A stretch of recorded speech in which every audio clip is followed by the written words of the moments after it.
Reading practice number 6. Dear Mr. Bradford, thank you for your order of Saturday, December 15, for a copy of the Executive's Correspondence Manual, period. This publication, unfortunately, had a disappointing sale, period. It did not meet its sales forecast and was declared out of print several months ago, paragraph. Until 2 weeks ago, we had a small quantity of the manual in the home office, but the supply was exhausted a few days ago, period.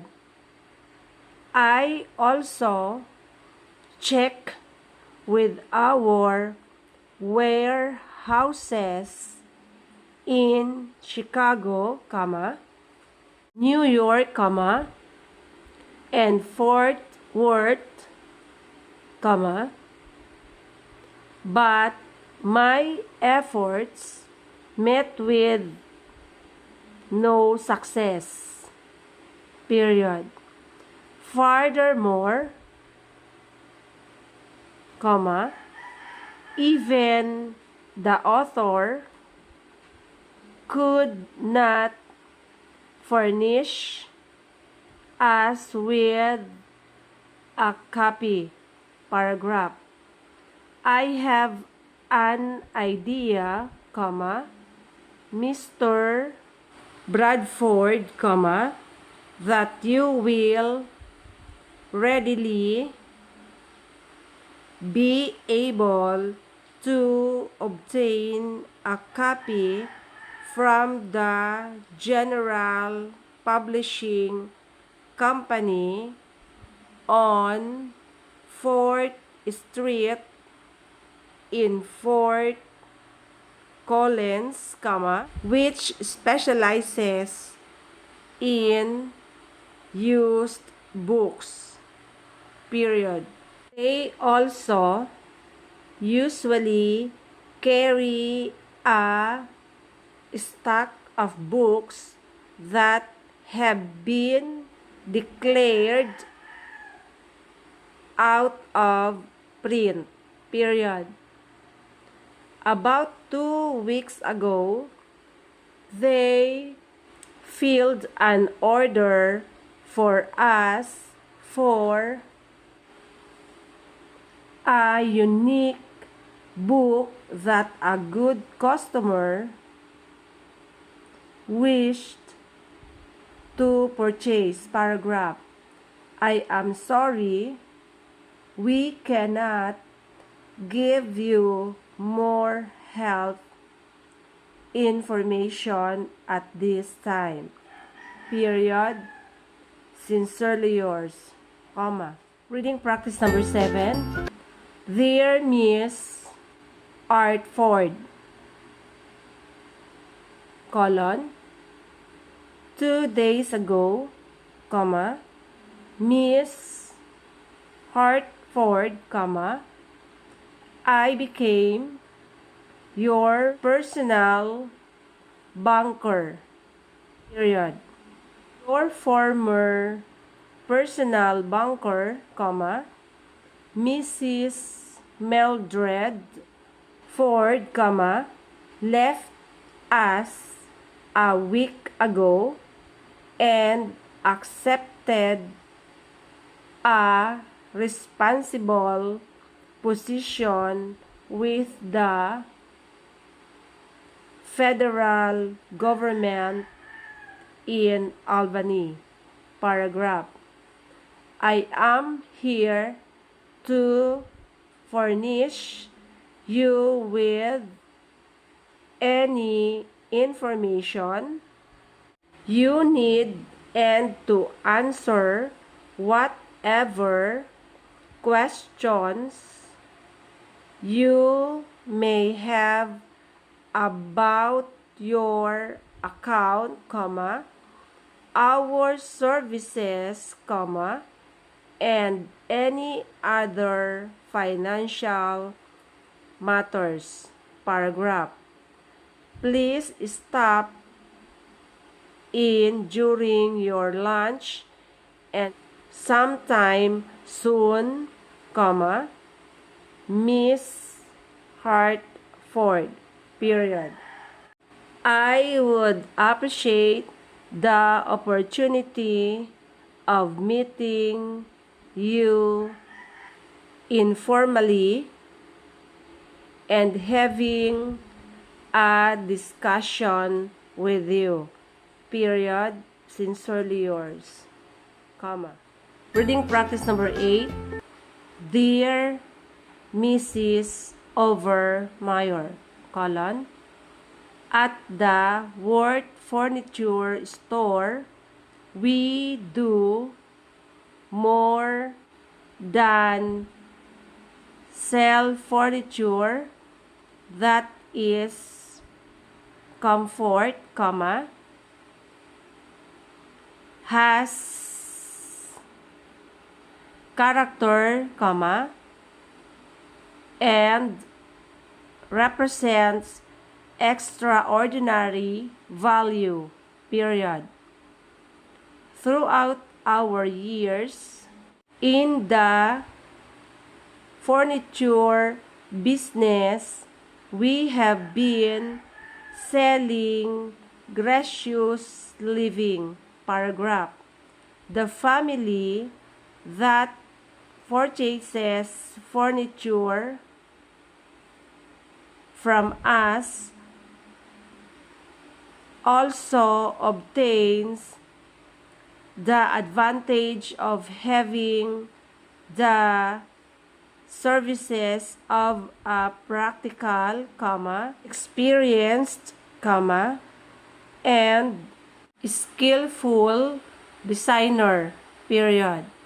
This designer is a person who can discuss with us objectively the type of furniture you need and how it should be placed in your home, paragraph.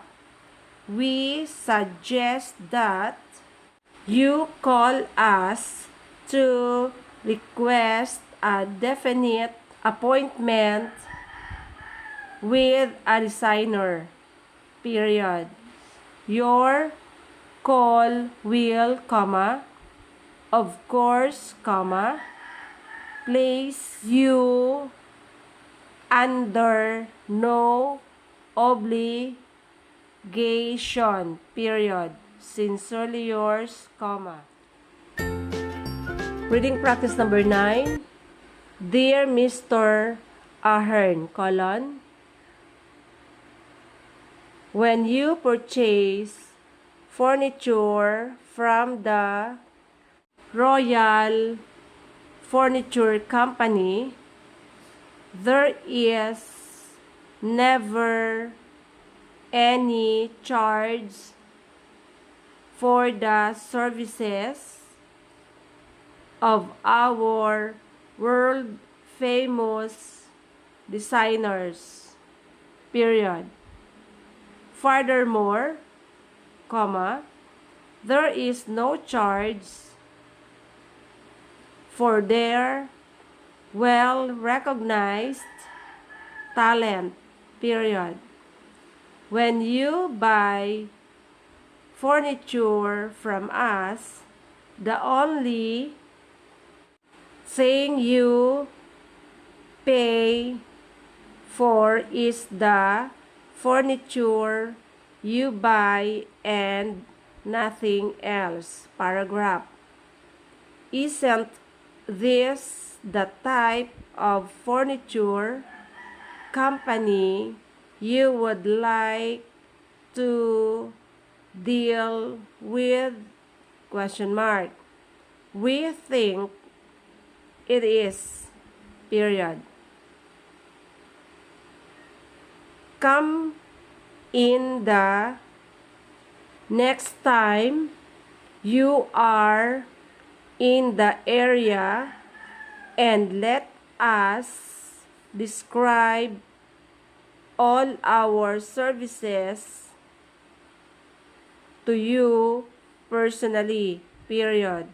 You will easily see why we are the largest furniture company in the state, period. Sincerely yours, comma. Reading practice number 10. Gentlemen, colon. A few moments ago, I read in yesterday afternoon's edition of the newspaper an item to the effect that I am to speak at the New York State Furniture Manufacturers Convention at its regular annual meeting on Friday, January 18, period. The article also says that I am to speak on computers, data processing, and automation in the business forecasting area, period. These are all subjects on which I have done considerable research. Paragraph. You can easily understand why this item was particularly disturbing to me when I tell you that I am actually scheduled to speak on Saturday morning. Paragraph. January 19, period. This means that I will probably have a small audience, if any, period. Can you print a correction immediately regarding my speaking engagement? Question mark. Sincerely yours, Reading practice number 11. Dear Dr. Langdon, 2 years ago, the Progressive Furniture Company was selected to furnish the efficiency apartments in 8 of the most successful leisure home complexes in California, period. Why were we chosen to do this? Question mark. Because in our opinion, we are the acknowledged, foremost leader in the field of leisure living furniture, period. Our furniture is so well constructed that it will last practically forever. Paragraph. Are you presently thinking of building a leisure home somewhere in California? Question mark. If you are, it is important for you to see us, period. We can help you make selections here in Chicago showrooms, and you can rest assured that everything will be exactly to your liking when your furniture is installed in your leisure home. Paragraph. Would you like an advertising circular that describes our complete line of dining rooms, bedrooms, and living room suites? Question mark. We will be glad to send you one if you will fill out, sign, and mail the enclosed short form to us in the envelope we have provided, period. Very truly yours,